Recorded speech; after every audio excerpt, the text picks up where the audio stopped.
উচ্চ জায়গা থেকে আমাদের কাছে নির্দেশ এসছে যে এই কার্নিভাল ইমিডিয়েট আমরা চালু করব এবং কালকে যারা এই ঘটনা ঘটিয়েছেন, যাদের জন্য আমাদের কালকে মেলা বিঘ্নিত হয়েছে, তাদের নামে আমাদের রিপোর্ট করতে নির্দেশ দেওয়া হয়েছে এবং তাদের বিরুদ্ধে পুলিশ প্রশাসন যা তাদের নিয়ম অনুযায়ী ব্যবস্থা তারা নেবে। আমি একটাই অনুরোধ রেখেছিলাম সকলের কাছে যে আমি একটা সিকিউরিটির এখানে আমার কাছে ইস্যু ছিল। আমি চাইনি যে দেখুন আপনারা কালকে দেখেছেন বাইরের কিছু মানুষ ঢুকে একটা ভীষণ বাজে পরিবেশ তৈরি করেছিল। এতদিন ধরে আমাদের মেলা চলছে, এই পরিবেশ হাজার হাজার মানুষ এসছে, কোনো দিন এই পরিবেশ হয়নি। কালকে কিন্তু এই পরিবেশ তৈরি হয়ে গিয়েছিল। তো এখানে আমার দায়িত্ব, পুরসভা যেহেতু এই জিনিসটাকে সাপোর্ট করছে এই মেলাটাকে, তো এখানে যদি একটা কিছু ঘটনা ঘটে যেত কোনো কিছু, তাহলে তার দায় কিন্তু আমাদের সকলের ওপর পড়তো এবং এখানে একটা সম্মান জড়িয়ে আছে। আমাদের মাননীয় মন্ত্রী উদ্বোধন করেছেন, ফিরহাদ হাকিম সাহেব, আমাদের অরূপ রায় মন্ত্রী উদ্বোধন করেছেন, দিদির নামে আমরা মেলা করছি। এই মেলায় যদি একটা কোনো ঘটনা ঘটতো, সেটা আমি কখনো চাইবো না যে এই মানুষগুলোর কোনোদিন অসম্মান হোক। উচ্চ পর্যায় থেকে আমার কাছে যে নির্দেশ এসছে, দুটো নির্দেশ।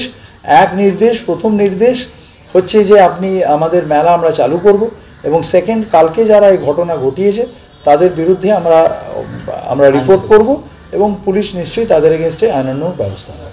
আমি আবারও বললাম যে বেসিক্যালি আমরা কারোকে ঠেকাতে কিছু করছি না, আমরা এখানে মানুষের জন্য একটা মেলা করছি।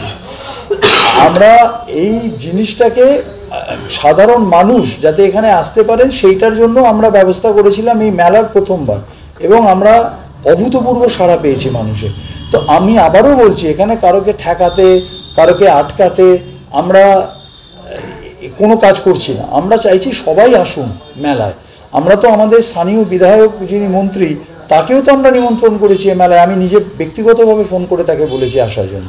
তো এখানে আমরা কারোকে ঠেকাতে কিছু করছি না। আমার সঙ্গে ওনার এ ব্যাপারে এই ঘটনা নিয়ে কোনো কথা হয়নি। আমি আপনাকে বলেছি কালকে আমার সঙ্গে ওনার কথা হয়েছিল বিকেলবেলা, তারপরেও খুব দুর্ভাগ্যজনকভাবে ওনার প্রেজেন্সে এই ঘটনাগুলো ঘটেছে, যেটা খুবই খারাপ ব্যাপার। কারণ ওনার প্রেজেন্সে ঘটেছে, অথচ তার 10 মিনিট আগে আমি ওনার সাথে কথা বলেছি।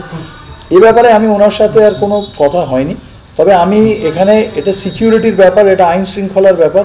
এখানে আমি আমাদের ওই জন্য জেলার সর্বোচ্চ যিনি আইন শৃঙ্খলার দায়িত্বে রয়েছেন, মাননীয় কমিশনার সাহেব, পুলিশ কমিশনার সাহেব, উনি আমাদের ভরসা দিয়েছেন যে আমরা এই মেলা স্টার্ট করতে পারি এবং রাজ্য নেতৃত্বের মানে অ্যাডমিনিস্ট্রেশনের শীর্ষ জায়গা থেকে আমাদের কাছে বার্তা এসছে। আমরা সেই জন্য মেলা আজ থেকে, যেরকম মেলা আমাদের চলতো, কার্নিভাল যেভাবে আমরা করেছিলাম সেইভাবেই কার্নিভাল দুপুর 2টো থেকে রাত 10টা অবধি আমরা ওখানে ওই মেলাটা, আপনারা জানেন এটা হাওড়া পৌরসভা সাপোর্ট করছে মেলাটাকে। যে কোনো একটা যদি হঠাৎ ঘটনা, আমরা তো প্রিপেয়ার ছিলাম না যে কালকে ওই ধরনের একটা আমাদের স্টাফকে মারা হবে, আমাদেরকে প্রেস কনফারেন্স হতে দেওয়া হবে না। যদি এটা আমরা জানতাম আগে, তাহলে আমি আমার আগে শীর্ষ নেতৃত্বের থেকে আমি অনুমতি নিয়ে রাখতাম যে এটা হলে আমি কি করব। এটা তো একটা হঠাৎ সিচুয়েশান অ্যারাইজ করেছে। সেই সিচুয়েশানটা অ্যারাইজ করেছে, আমার কাছে মনে হয়েছে আমার নিজের সিকিউরিটি সেখানে ইনস্টেক, সেখানে আমি 50,000 লোকের সিকিউরিটির দায়িত্ব কি করে নেব। তো একটা কোনো ঘটনা ঘটলে, আমি আবারও রিইটারেট করছি, মেলাটা আমাদের মাননীয় মুখ্যমন্ত্রী মমতা বন্দ্যোপাধ্যায়ের অনুপ্রেরণায় মেলা করছি, আমরা কার্নিভাল করছি। আমাদের মাননীয় মন্ত্রী ফিরহাদ হাকিম সাহেব উদ্বোধন করেছেন, অরূপ রায় উদ্বোধন করেছেন, ডিএম ম্যাডাম, সিপি সাহেব প্রেজেন্ট ছিলেন। সেই মেলায় যদি কালকে একটা কোনো অন্য ঘটনা ঘটে যেত, সেই রেসপন্সিবিলিটি সরাসরি আমাদের ওপর আসতো। তার থেকে বড়, আমাদের যারা এই যে মাননীয় ব্যক্তিদের কথা বলছি, এনাদের নাম কলঙ্কিত হতো। এটা আমি হতে দিতে পারি না। এবং এখানে আমার কালকে ওই মুহূর্তে দাঁড়িয়ে মেলা বন্ধ করা ছাড়া আমার কাছে সেই মুহূর্তে কোনো আলাদা কোনো অপশন ছিল না।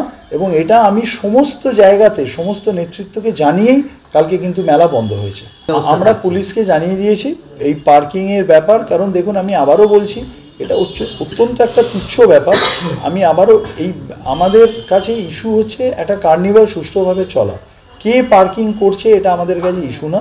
কিন্তু যদি এটা নিয়ে ইস্যু হয়ে থাকে, যে কথা আমি মাননীয় মন্ত্রীকে আগের দিন বলেছিলাম যে গতকাল, যে এটা নিয়ে যদি কোনো ইস্যু ওনার থাকে, আমরা বসে কথা বলে এটাকে মেটাতে পারি।